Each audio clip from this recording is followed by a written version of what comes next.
Welcome to Jose decodes. 1932 அமெரிக்கா முழுக்க ஒரு பெயர் மட்டும்தான் ஒலித்து கொண்டிருந்தது. சார்ல்ஸ் லிண்ட்பர்க் அட்லாண்டிக் ஓஷியனை சிங்கிள் ஹேண்டடாக கிராஸ் செய்த நேஷனல் ஹீரோ. அவருடைய அமைதியான அந்த எஸ்டேட்டில் அன்றைய இரவு நடந்த அந்த கொடூரமான கிரைம் தான் இன்று நாங்கள் பார்க்க போகிற ட்ரூ கிரைம். 1927 மே 20 நியூயார்க்கில் ஆரம்பித்த இந்த விமான பயணத்தை சார்ல்ஸ் லிண்ட்பர்க் 21 பாரிஸில் நிறைவு செய்தார். சார்ல்ஸ் லிண்ட்பர்க் 33 மணித்தியாலங்கள் தனியாக பயணித்து 5800 கிலோமீட்டர்களை கடந்திருந்தார். அக்கால பகுதியில் இது ஒரு மிகப்பெரிய சாதனையாக பார்க்கப்பட்டது. இந்த சாதனை அவரை ஒரு உலக புகழ்பெற்ற விமானியாக மாற்றியது. இந்த புகழ் அவருடைய பர்சனல் லைஃபை மிகவும் பாதித்தது. சார்ல்ஸ் லிண்ட்பர்க் அவருடைய மனைவி மற்றும் 20 மாதங்களேயான அவருடைய குழந்தையுடன் சிட்டியிலிருந்து மிக தொலைவில் உள்ள 390 ஏக்கர்ஸ் பரப்பளவு கொண்ட ஒரு எஸ்டேட்டில் அமைதியாக வாழ்ந்து வந்தார். மார்ச் 1, 1932 இரவு நடந்த அந்த சம்பவம் அவர்களுடைய அமைதியான வாழ்க்கையை சீரழித்து விட்டது என்றே சொல்லலாம். அந்த அமைதியான எஸ்டேட் ஒரு பரபரப்பான ஒரு சூழ்நிலையை எதிர்நோக்கியது. இரவு 9 மணி அளவில் தனிமையில் உறங்கிக் கொண்டிருந்த சார்ல்ஸ் லிண்ட்பர்க் ஜூனியர் 20 மாதங்களேயான குழந்தை காணாமல் போயிருந்தது. அந்த வீட்டு பணிப்பெண் இரவு 10 மணி அளவில் குழந்தை உறங்கிக் கொண்டிருந்த அந்த ரூமை பார்க்கும்போது குழந்தை காணாமல் போயிருந்தது. அந்த ரூமோடைய விண்டோ ஓப்பனாக இருந்துச்சு. ஜன்னலுக்கு அருகாமையில் பல கால் தடயங்களும் காணப்பட்டன. விண்டோவில் இருந்து பார்க்கும்போது ஒரு லேடர் அந்த விண்டோவை நோக்கி வைக்கப்பட்டிருந்தது. விண்டோவுக்கு பக்கத்தில் இருந்த அந்த லேடர் மற்றும் கால் அடையாளங்கள் ஒன்றை மட்டுமே உறுதியாக உணர்த்தியது. சார்ல்ஸ் லிண்ட்பர்க் ஜூனியர் 20 மாத குழந்தை திட்டமிட்டு கடத்தப்பட்டிருந்தது. அந்த எஸ்டேட்டில் வேலை செய்த எல்லா நபர்களும் குழந்தையை தேட ஆரம்பித்தாங்க. இந்த குழந்தை காணாமல் போன விஷயத்தை உடனடியாக போலீஸுக்கும் அறிவிக்கப்பட்டது. சார்ல்ஸ் லிண்ட்பர்க், நான் முன்னர் கூறியது போல், அவர் ஒரு பிரபல்யமான விமானி. அவருடைய குழந்தை காணாமல் போன தகவல் காட்டு தீயாக பரவியது. அவருடைய அந்த அமைதியான எஸ்டேட்டை போலீஸ் மற்றும் மீடியா ரிப்போர்ட்டர்ஸ், பொதுமக்கள் சூழ்ந்து கொண்டாங்க. போலீஸ் அவங்களுடைய தேடுதலில் ஒரு ரேன்சம் நோட்டை அந்த விண்டோக்கு பக்கத்தில் இருந்து கண்டுபிடிச்சாங்க. $50,000 ரேன்சமாகவும் இந்த தகவலை போலீஸுக்கு அறிவிக்கக்கூடாது என்றும் அந்த நோட்டில் கூறப்பட்டிருந்தது. ரைட்டிங் பேட்டர்னை வச்சு தன்னை கண்டுபிடிக்க கூடாது என்றதுக்காக இந்த குற்றவாளி நிறைய மிஸ்பெல்லிங்கோட அந்த ரேன்சம் நோட்டை எழுதியிருந்தார். போலீஸ் இன்வால்வ்மெண்ட் அதிகமாக இருந்தால் கிட்னாப்பர்ஸ் தன்னுடைய குழந்தையை கொன்றுவாங்க என்று சார்ல்ஸ் லிண்ட்பர்க் மிகவும் வருத்தப்பட்டார். அவருடைய இந்த சூழ்நிலையை கருத்தில் கொண்டு பலர் சார்ல்ஸ் லிண்ட்பர்க்கு உதவி செய்ய முன் வந்தார்கள். ஒரு retired school teacher doctor John news பேப்பரில் ஒரு லெட்டரை எழுதினார். நான் மீடியேட்டராக இருக்க தயார். சார்ல்ஸ் லிண்ட்பர்க்கு ஒரு கடிதம் வந்துச்சு. அதில் கிட்னாப்பர்ஸ் இந்த மீடியேட்டரை தாங்கள் அக்செப்ட் பண்ணுறதா தெரிவிச்சிருந்தாங்க. இந்த ரிட்டையர்ட் டீச்சருக்கு ஒரு கடிதம் டாக்ஸி டிரைவர் மூலம் டெலிவரி செய்யப்பட்டது. டெலிவரி செய்தவருக்கு யார் அந்த லெட்டரை கொடுத்தாங்கன்னு தெரியாது. கிட்னாப்பர்ஸ் அந்த கடிதத்தில் மீடியேட்டரை சரியாக இரவு 8:30 மணி அளவில் ஏப்ரல் 1, 1932 அவருடைய வீட்டுக்கு அருகாமையிலுள்ள மயானத்துக்கு வர சொன்னார். கப்பமாக கோரப்பட்ட $50,000 காசும் மற்றும் கோல்ட் சர்டிஃபிகேட்ஸும் அன்றைய தினம் கடத்தல்காரருக்கு கொடுக்கப்பட்டது. கடத்தல்காரர் தன்னை ஜோன் என்று அறிமுகப்படுத்தினார். அவர் நிறைய பேசவில்லை. அவருக்கு பணம் மட்டுமே முக்கியமாக இருந்தது. குழந்தை எங்கே என்று கேட்கும்போது குழந்தை அருகாமையில் உள்ள நெயில் என்று கூறப்படும் ஒரு படகில் கடற்கரையில் இருப்பதாக இந்த கடத்தல்காரர் தெரிவித்தார். இந்த பணத்தை பெற்ற கடத்தல்காரர் மயானத்தின் எதிர்ப்பகுதியில் உள்ள காட்டு பகுதியை நோக்கி வேகமாக நடந்து மறைந்து போனார். இந்த குழந்தை படகில் இருப்பதாக கிடைத்த தகவலின் அடிப்படையில் போலீஸ் அவர்களுடைய தேடுதல் வேட்டையை படகு மற்றும் அதை அண்டிய கரையோர பகுதி கடலிலும் இந்த தேடுதல் வேட்டையை ஆரம்பித்தார்கள். போலீஸ் ஒரு நம்பிக்கையில் இருந்தாங்க. ரன்சம் மணி கொடுக்கப்பட்டுள்ளது, ஸோ குழந்தை எப்படியோ உயிரோட மீட்கப்பட்டுரும் அப்படின்னு நம்பினாங்க. முழு அமெரிக்காவே ஒரு எதிர்பார்ப்போடு இருந்ததுன்னு சொல்லலாம். அவங்களுடைய ஹீரோவோட குழந்தை கிடைச்சிடும் நம்பினாங்க. போலீசாருடைய தேடுதல் ஒரு ஏமாற்றத்துடன் நிறைவடைந்தது.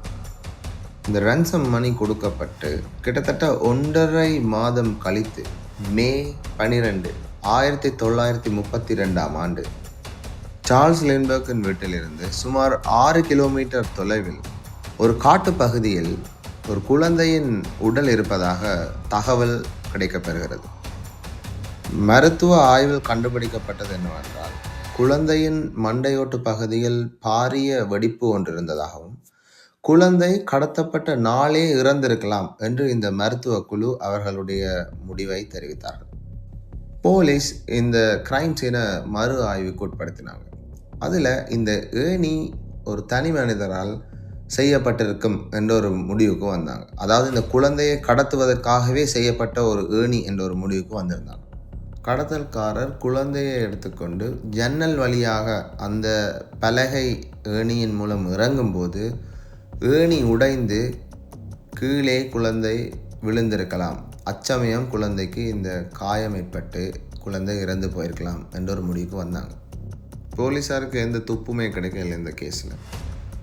மீடியேட்டர் கொடுத்த தகவலின் அடிப்படையில் போலீஸார் சஸ்பெக்டுடைய ஸ்கெட்ச் ஒன்றை வரைந்தார்கள். இந்த ஸ்கெட்ச் மீடியாவுக்கு வழங்கப்பட்டு எல்லா இடமும் ஷேர் செய்யப்பட்டது.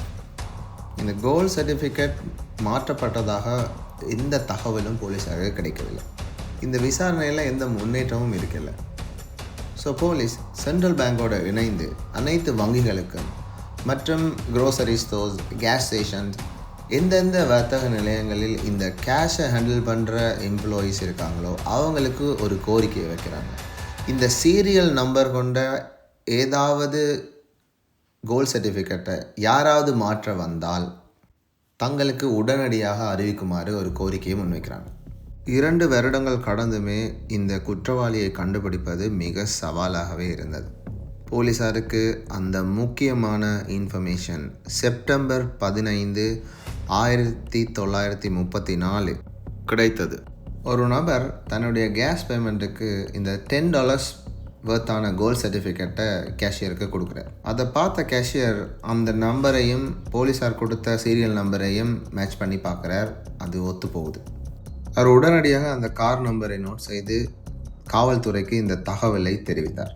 அந்த கார் நம்பர் ப்ரூனோ ரிச்சர்ட் ஹவுட்மன் என்றவருக்கு வழங்கப்பட்டிருந்தது. இந்த கேஸ் ஸ்டேஷனில் வேலை செய்த நபர் சொன்ன அங்க அடையாளங்கள் சஸ்பெக்டுடைய ஸ்கெட்சுக்கு மேட்சாக இருந்துச்சு. இந்த சந்தேக நபருடைய வீடை அன்றைய தினம் இரவு முழுவதும் காவல்துறையினர் கண்காணித்து வந்தனர்.